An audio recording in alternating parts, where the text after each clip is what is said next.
ರಾಜ್ಯದ ವಿವಿಧ ಜಿಲ್ಲೆಗಳಲ್ಲಿ ವ್ಯಾಪಕವಾಗಿ ಮಳೆಯಾಗ್ತಾ ಇದೆ. ಇದರ ಪರಿಣಾಮ ಅಲ್ಲಲ್ಲಿ ಸಮಸ್ಯೆಗಳು ಸೃಷ್ಟಿಯಾಗಿದ್ದಾವೆ. ಕೃಷ್ಣಾ ಜಲಾಶಯ ಪ್ರದೇಶದಲ್ಲಿ ಮಳೆ ಅಬ್ಬರಿಸ್ತಾ ಇದೆ. ಕೃಷ್ಣಾ ನದಿಯ ಒಳಹರಿವಿನ ಪ್ರಮಾಣ ಗಣನೀಯ ಮಟ್ಟದಲ್ಲಿ ಏರಿಕೆಯಾಗಿದೆ. ಲಾಲ್ ಬಹದ್ದೂರ್ ಶಾಸ್ತ್ರಿ ಡ್ಯಾಮ್ನಿಂದ ನೀರು ಬಿಡುಗಡೆಯಾಗಿದೆ. ವಿಜಯಪುರ ಜಿಲ್ಲೆಯ ಆಲಮಟ್ಟಿ ಡ್ಯಾಮ್ ಇಲ್ಲಿಂದ ನೀರು ಬಿಡುಗಡೆಯಾಗಿದೆ. 26 ಕ್ರಸ್ಟ್ ಗೇಟ್ ಮೂಲಕ ಡ್ಯಾಮ್ನಿಂದ ನೀರು ರಿಲೀಸ್ ಆಗ್ತಾ ಇದೆ. 2,50,000 ಕ್ಯೂಸೆಕ್ ನೀರು ರಿಲೀಸ್ ಆಗಿದೆ. ನಾರಾಯಣಪುರ ಡ್ಯಾಮ್ಗೆ ಆಲಮಟ್ಟಿಯಿಂದ ನೀರು ರಿಲೀಸ್ ಮಾಡಿದ್ದಾರೆ. ನದಿ ತೀರದ ಜನರಿಗೆ ಜಿಲ್ಲಾಡಳಿತ ಎಚ್ಚರಿಕೆಯ ಸಂದೇಶವನ್ನು ಕೂಡ ಕೊಟ್ಟಿದೆ. ನದಿಗೆ ಇಳಿಬೇಡಿ, ತಗ್ಗು ಪ್ರದೇಶದಲ್ಲಿದ್ದವರು ಎಚ್ಚರಿಕೆ ವಹಿಸಿ ಎನ್ನುವಂಥ ಸೂಚನೆಯನ್ನು ಕೂಡ ಕೊಡಲಾಗಿದೆ. ಆಲಮಟ್ಟಿ ಡ್ಯಾಮ್ನ ದೃಶ್ಯವನ್ನು ಗಮನಿಸ್ತಾ ಇದ್ದೀರಿ. ಭರ್ತಿಯಾದಂಥ ಪರಿಣಾಮ, ಡ್ಯಾಮ್ ಭರ್ತಿಯಾದಂಥ ಪರಿಣಾಮ ನೀರನ್ನು ಹೊರಬಿಡಲಾಗ್ತಾ ಇದೆ. 2.5 ಲಕ್ಷ ಕ್ಯೂಸೆಕ್ನಷ್ಟು ನೀರು ಹೊರಬಿಡಲಾಗ್ತಾ ಇದೆ. ಇದರ ಪರಿಣಾಮ ನದಿ ಪಾತ್ರದ ಜನರಲ್ಲಿ ಪ್ರವಾಹದ ಆತಂಕ ಸೃಷ್ಟಿಯಾಗಿದೆ.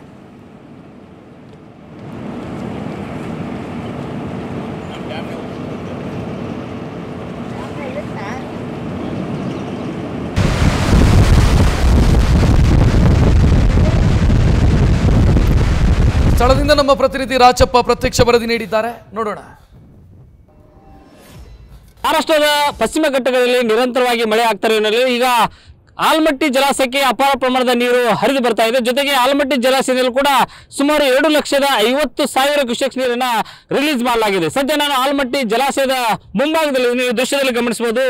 ಆಲಮಟ್ಟಿ ಲಾಲ್ ಬಹದ್ದೂರ್ ಶಾಸ್ತ್ರಿ ಜಲಾಶಯದಿಂದ ಈಗ ಸದ್ಯ ಸುಮಾರು 2,50,000 ಕ್ಯೂಸೆಕ್ಸ್ ನೀರನ್ನ ಕೃಷ್ಣಾ ನದಿಗೆ ಹರಿಬಿಡಲಾಗಿದೆ. ಹಾಗಾಗಿ ಆಲಮಟ್ಟಿ ಜಲಾಶಯ ಕೆಳಭಾಗದಲ್ಲಿರ್ತಕ್ಕಂಥ ಗ್ರಾಮಸ್ಥರಾಗಿರ್ಬೋದು, ಜೊತೆಗೆ ನದಿ ಅಕ್ಕಪಕ್ಕದಲ್ಲಿರ್ತಕ್ಕಂಥ ಜಮೀನುಗಳಿಗೆ ನೀರು ನುಗ್ಗುವ ಆತಂಕ ಕೂಡ ಇರುವಂಥದ್ದು. ಜೊತೆಗೆ ಪ್ರಮುಖವಾಗಿ ಈ ಒಂದು ಜಲಾಶಯ ಸುಮಾರು 123.083 TMC ಸಾಮರ್ಥ್ಯವನ್ನು ಹೊಂದಿರತಕ್ಕಂಥ ಒಂದು ಜಲಾಶಯ. ಸದ್ಯ ಈಗ ಈ ಒಂದು ಜಲಾಶಯ ಭರ್ತಿ ಆಗುವ ಹಂತಕ್ಕೆ ಬಂದು ತಲುಪಿತ್ತು.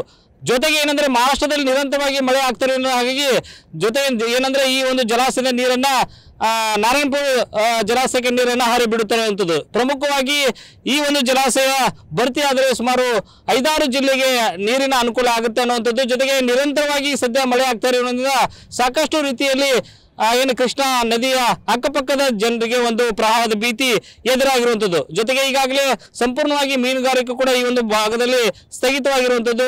ಜೊತೆಗೆ ವಿದ್ಯುತ್ ಉತ್ಪಾದನೆ ಆಗಿರ್ಬೋದು, ಹೀಗೆ ನೀರಾವರಿ ಅಂದ್ರೆ ಏನು ಕೆರೆಗಳನ್ನ ತುಂಬಿಸುವಂತ ಕಾರ್ಯ ಕೂಡ ಇನ್ನೊಂದೆಡೆ ನಡೀತಾ ಇರುವಂಥದ್ದು. ಪ್ರಮುಖವಾಗಿ ಮಹಾರಾಷ್ಟ್ರದ ಪಶ್ಚಿಮ ಘಟ್ಟಗಳಲ್ಲಿ ನಿರಂತರವಾಗಿ ಮಳೆ ಆಗ್ತಾ ಇರೋ ಹಿನ್ನೆಲೆಯಲ್ಲಿ ಈ ಒಂದು ಆಲಮಟ್ಟಿ ಲಾಲ್ ಬಹದ್ದೂರ್ ಶಾಸ್ತ್ರಿ ಜಲಾಶಯ ಈಗ ಭರ್ತಿ ಆಗುವ ಹಂತಕ್ಕೆ ಬಂದಿತ್ತು. ಈಗ ಮಳೆಯ ಹೆಚ್ಚಿನ ಪ್ರಮಾಣದಲ್ಲಿ ಆಗ್ತಾ ಇರೋದ್ರಿಂದ ಹೊರಹರಿವನ್ನು ಕೂಡ ಹೆಚ್ಚಿಗೆ ಮಾಡಿಕೊಂಡಿರುವಂಥದ್ದು. ಜೊತೆಗೆ ಈ ಒಂದು ಆಲಮಟ್ಟಿ ಜಲಾಶಯಕ್ಕೆ CM ಸಿದ್ದರಾಮಯ್ಯ ಮತ್ತು ಜಲಸಂಪನ್ಮೂಲ ಸಚಿವ DK ಶಿವಕುಮಾರ್ ಕೂಡ ಬಂದು ಏನು ಬಾಗಿನ ಅರ್ಪಿಸಬೇಕನ್ನುವಂಥ ಕೂಗು ಸಾಕಷ್ಟು ರೈತರಿತ್ತು. ಈ ಮಧ್ಯೆ ಕೂಡ ನಿರಂತರವಾಗಿ ಮಳೆ ಆಗ್ತಾ ಇದೆ. ಹಾಗಾಗಿ ಹೆಚ್ಚಿನ ಪ್ರಮಾಣದ ನೀರನ್ನ ಜಲಾಶಯದಿಂದ ಹೊರಗೆ ಬಿಡಲಾಗ್ತಾ ಇರುವಂಥದ್ದು. ರಾಚಪ್ಪ ಬಂದಿದ್ದೀನಿ, news first Kannada, Vijayapura. News first ನಿರ್ಭೀತಿಯಿಂದ ನಿಮ್ಮ ಪರವಾಗಿ.